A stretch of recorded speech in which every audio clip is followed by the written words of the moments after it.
No, we are not in the Mediterranean, but after today's food, it will feel like it. So today we will be using briquettes for cooking, and the main reason is because we are cooking different things that need different amount of cooking. So I need the fire to last for longer, and briquettes last longer than lamp wood. If you want something very hot and shorter, lamp wood is great, like for example for a steak. But if you want something that lasts for long, briquettes is the way to go. Okay, so today we are cooking a very typical Catalan bruschetta, which is with Butifarra, which is a very typical Catalan sausage. All what we need for that is your favorite bread, whatever you like. In the UK, in Sainsbury's or Waitrose, they sell these pre-made ciabattas. They are very nice.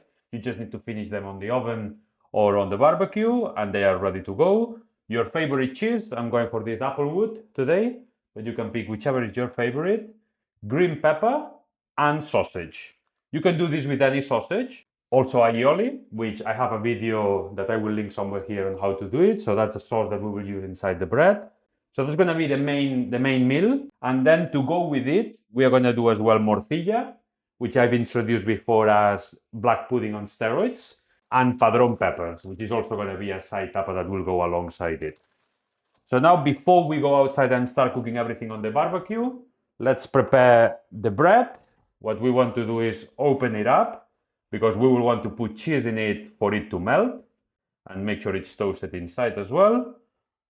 And we cut the pepper in stripes, something like this. And then the last thing that we need to prepare is the morcilla. If you can manage to source this, you cut it like this. So you cut it in like this and you fry it either on the barbecue, or you can do it on the pan as well. You do like this, and now we're going to go outside. We're going to finish everything on the barbecue. So the fire is ready. Remember, always when you pour the charcoal, make sure that not all the barbecue is covered in charcoal. You always want to have a space where there is no charcoal, so that if some food starts getting cooked very quickly, you can move it on the side. You see, I put here on one side and I leave this part free. Something that is very useful is to have one of these pans with holes. They are perfect for barbecue because you still get the smokiness through the holes, but you can cook things like, for example, these peppers. They are not going to fall in between the grill. So you can put it in there, all of it, and then it's much easier to cook than if you were to put it directly on the grill. It can fall, or you have to move them independently. This one, again, what I said earlier, that we need a longer cook, and the reason is because the green peppers are going to take longer than everything else to cook. So that's why we put them first, a bit of oil. The fire will go a bit mad, but that's okay. It will stop. A bit of salt. And the good thing about this pan, as I said, that now you have it all together. If it gets too hot, you can move it on one side until the fire comes down, and then you keep bringing it in. And this way you have it all concentrated into one. We don't start cooking the sausages yet, but we can put them on the side so they can start getting warm. So that when the peppers start not being ready, but they cooking for a bit, then you can start moving the sausages closer to the fire. The bread and the morcilla gets done very quickly, so that goes at the very end.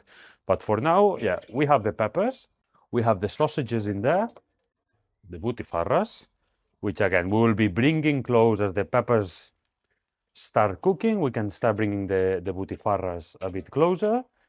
And then, yeah, these two together, and at the very end, we'll put bread and morcilla, and then we will be done. Remember, slow cooking always makes better food. So as you can see here, the food is not directly on the charcoal, but it's still getting cooked because on the side is quite hot.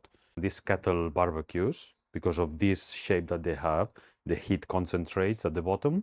So all of it gets quite hot, really. So the sausages, every now and then, you just flip them. This is when the Padrón Peppers start looking like done. The other ones are still not done, the ones that will go inside the bread. And the sausages, even though they may look done, they're still not quite done inside. So this is almost there. It just needs a bit more. It's time to put the bread here on the side. So it starts warming up, and now we will cook it on the fire, so it's nicely toasted. Look at the peppers. So this is what you're looking for, this char, and these ones are the ones for the bruschetta. These ones are the ones for the tapa. The sausages are almost done as well. So now it's time to put the bread on the fire. Because we are melting cheese on top of the bread, So first we are gonna do the bottom part, so it gets toasted. And later we will flip them, put the cheese on top, and then it will melt. Now we are gonna do the morcilla on the pan again. The pan is very useful for this. Keep an eye on the bread, because the bread goes very quickly. So first we do the bread, the bottom part, because we are melting cheese, you see, so this is how I like it. We put the cheese on top, and it's gonna slowly melt. So now the morcillas are probably in one side done, yeah, beautiful. So you flip them around. Now we want the cheese to melt a bit, and we're gonna go inside to assemble. Okay, so we've got everything ready. We grab the bread with the melted cheese. We grab a bit of aioli and we spread it. We grab the sausage, we put it on the base, and we grab the peppers for the sausage, put them on top.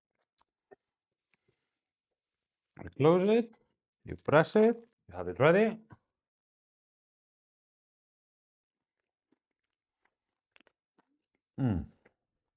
Incredible.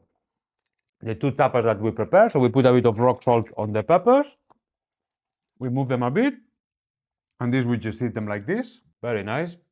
And the morcilla, and you enjoy it, very delicious.